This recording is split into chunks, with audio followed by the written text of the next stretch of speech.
സാറേ ഇതൊന്നും എന്റെ അല്ല. ഇതൊക്കെ എന്താ ഇത്? നീങ്ങ വന്ന് സാറ് ഇടിക്കല്ലേ സാറേ, എനിക്കറിയില്ല സാർ ഇതൊക്കെ എന്താണെന്ന്. അങ്ങനെ നല്ലല്ലോ നീ നല്ല പറഞ്ഞതെല്ലാം നിന്റെ ആണെന്നല്ലേ പറഞ്ഞു. സാറേ ആ സമയത്ത് മാസിലങ്ങ് ആയിപ്പോയാണ് സാറേ അങ്ങനെയൊക്കെ. അല്ല ഇതെന്റെ ഒന്നും അല്ല. ഇതൊക്കെ ആരുടെ? എന്താ ഇത്? ജീരകമുണ്ട്, കല്ലുപ്പ്, സാധാ ഉപ്പ്, സ്റ്റാമ്പ് അറിയാം. അല്ല വേറൊന്നും അറിയില്ല സാറേ. ഇന്നലെ നടന്നതെന്ന് പറഞ്ഞാൽ ആ സമയത്ത് ഒരു മാസ് റോളിലാട്ടം വന്നേ, അതൊക്കെ പോയി.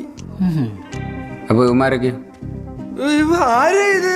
ഒന്നും എനിക്ക് കമ്പനിയില്ല. എന്നെ എന്തിനാ എന്റെ ഇടയിൽ കൂടി നിർത്തിയേക്കുന്ന? സാറേ ഇവനെന്റെ കുഞ്ഞുമാടെ മോനാണ് സാറേ. ഇവനെ അറിയാം. ഇവ എന്റെ അടുത്ത് നിന്നേ.